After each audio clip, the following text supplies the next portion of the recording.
Hello दोस्तों, आज के इस वीडियो में जो 13 अप्रैल 1919 को जलियांवाला बाग हत्याकांड हुआ था उसके बारे में कंप्लीट डिटेल में पढ़ेंगे। इसके लिए मैं आपको एक बैक स्टोरी बताऊंगा ताकि आपको जलियांवाला बाग हत्याकांड अच्छे से समझ में आ जाए। देखिए, अंग्रेजों के द्वारा प्रथम विश्व युद्ध के दौरान सेडिशन समिति का गठन किया गया था 10 सितंबर 1917 को।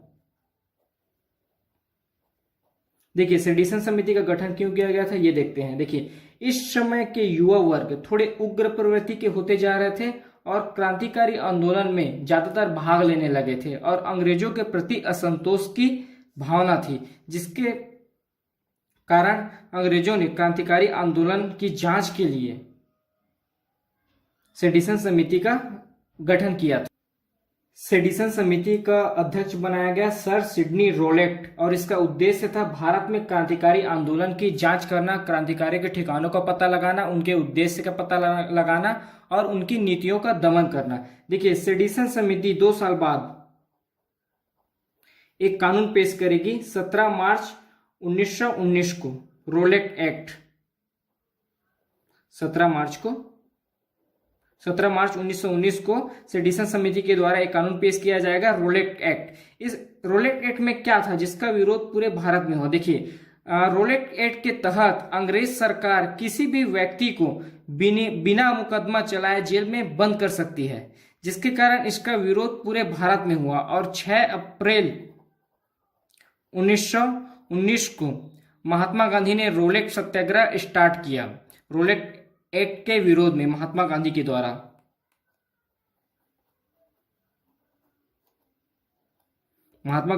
6 अप्रैल 1919 को रोलेट एक्ट के विरोध में रोलेट सत्याग्रह स्टार्ट किया गया पूरे भारत में। और रोलेट एक्ट का पूरे भारत में विरोध हुआ, जिसके कारण इन्हें बिना अपील, बिना दलील, बिना वकील का कानून कहा गया। आतंकवाद अपराध अधिनियम भी कहा गया, क्योंकि इसके तहत अंग्रेज सरकार किसी को भी बिना मुकदमा चलाए जेल में बंद कर सकती है। देखिए, रोलेट एक्ट का विरोध पूरे भारत में हो रहा है और इसका पंजाब से 2 क्रांतिकारी नेता हैं, डॉक्टर सत्यपाल और सैफुद्दीन किचलू। इन दोनों के द्वारा पंजाब में रोलेट एक्ट का विरोध किया जा रहा है। देखिए, एक आंदोलन के दौरान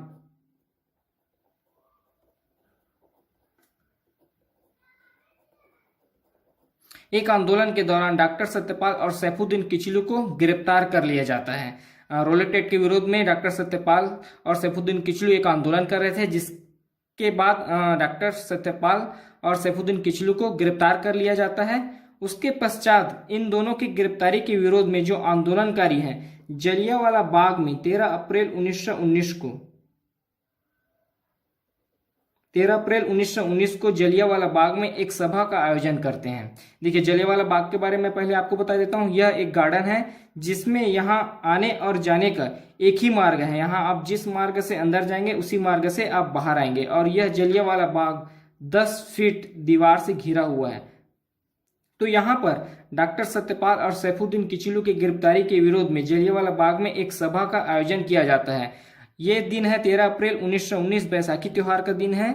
मैं थोड़ा सा बैसाखी त्योहार के बारे में बता देता हूं। देखिए, 13 अप्रैल 1699 को सिख धर्म के 10वें व अंतिम गुरु ने खालसा पंथ की स्थापना की थी, जिसके कारण हर साल 13 अप्रैल को बैसाखी का त्योहार मनाया जाता है। और इसी दिन, जिस दिन सभा का आयोजन किया गया था, उस दिन भी बैसाखी का त्योहार था। देखिए, फिर उसके बाद एक व्यक्ति हैं, व्यक्ति का नाम है हंसराज, भारतीय व्यक्ति हैं हंसराज। ये इसके द्वारा अंग्रेजों को पता चलता है कि जलियांवाला बाग में एक सभा का आयोजन किया गया है डॉक्टर सत्यपाल और सैफुद्दीन किचलू के गिरफ्तारी के विरोध में। उसके बाद अंग्रेजों को पता चलता है 12:40 में, अंग्रेजों को पता चलता है 12:40 में, और अंग्रेज जलियांवाला बाग में 4 बजे पहुंचते हैं 150 सिपाहियों के साथ।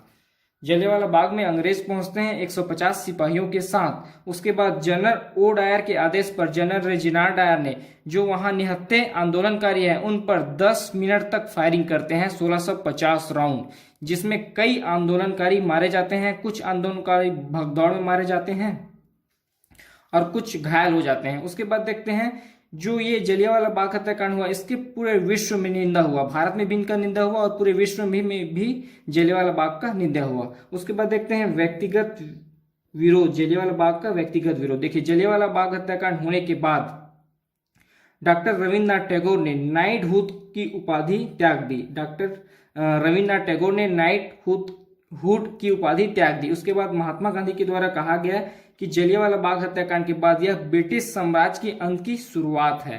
दीनबंधु एंड्रूज के द्वारा जानबूझकर की गई क्रूर हत्या जनरल ओ डायर है, उनके द्वारा कहा गया सही कार्यवाही। उसके बाद देखते हैं परिणाम, जलियांवाला बाग हत्याकांड के परिणाम देखते हैं कि जलियांवाला बाग हत्याकांड में मरने वालों की संख्या क्या थी और घायलों की संख्या क्या थी। देखिए अंग्रेज सरकार के द्वारा एक रिपोर्ट पेश किया गया जिसमें मरने वालों की संख्या थी 379 मरने वालों की संख्या थी और घायलों की संख्या थी 1200।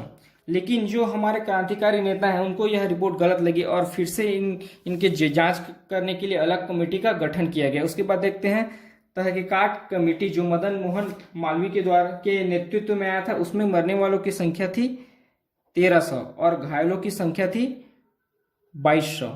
उसके बाद देखते हैं स्वामी श्रद्धानंद के द्वारा जो रिपोर्ट पेश किया गया उसमें मरने वालों की संख्या थी 1500 और घायलों की संख्या थी 2400। उसके बाद डॉक्टर स्मिथ जो सिविल सर्जन है उसके द्वारा रिपोर्ट देखते हैं, उसमें मरने वालों की संख्या थी 1800 और घायलों की भी संख्या थी 2400। तो यह रिपोर्ट पेश किया गया जलियांवाला बाग हत्याकांड के अनुसार सरकारी रिपोर्ट, जिसमें मरने वालों की संख्या थी 379 और घायलों की संख्या थी 1200। तहकीकात कमेटी के द्वारा रिपोर्ट पेश किए गए, उसमें कहा गया कि 1300 लोग मरे हैं और 2200 लोग घायल हो गए। उसके बाद स्वामी श्रद्धानंद के द्वारा जो रिपोर्ट पेश किया गया उसमें कहा गया 1500 व्यक्ति मरे हैं और 2400 व्यक्ति घायल हुए हैं। उसके बाद डॉक्टर स्मिथ के द्वारा जो रिपोर्ट पेश किया गया उसमें कहा गया कि 1800 व्यक्ति मरे हैं और 2400 व्यक्ति घायल हुए हैं। देखिए जलियांवाला बाग में एक कुआं है जिसे कहा जाता है शहीद कुआं।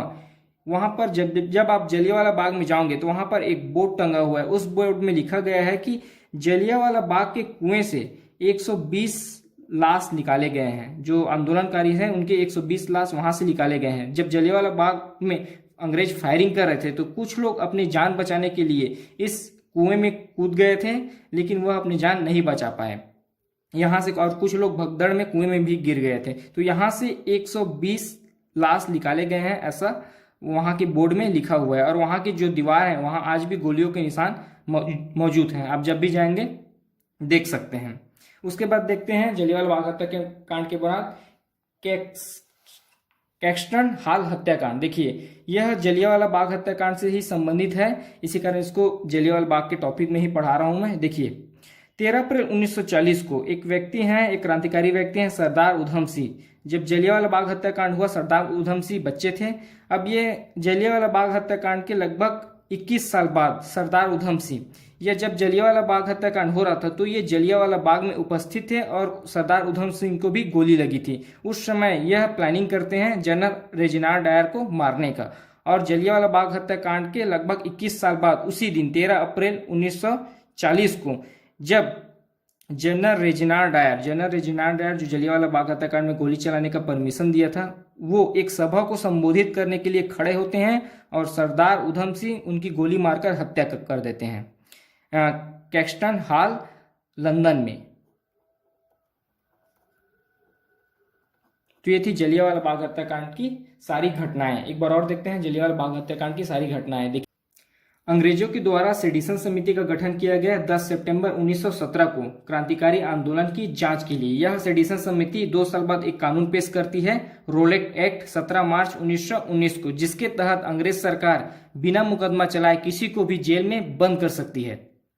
तो इस कानून का पूरे भारत में विरोध होता है और 6 अप्रैल 1919 को महात्मा गांधी के द्वारा रोलेट सत्याग्रह पूरे भारत में स्टार्ट किया जाता है। फिर इनका विरोध पूरे भारत में चल रहा है और पंजाब से इसका नेतृत्व कर रहे हैं डॉक्टर सत्यपाल और सैफुद्दीन किचलू। एक आंदोलन के दौरान इन दोनों नेता को गिरफ्तार कर लिया जाता है और इनके गिरफ्तारी के विरोध में जलियांवाला बाग में एक सभा का आयोजन किया जाता है जो आंदोलनकारी है उनके द्वारा।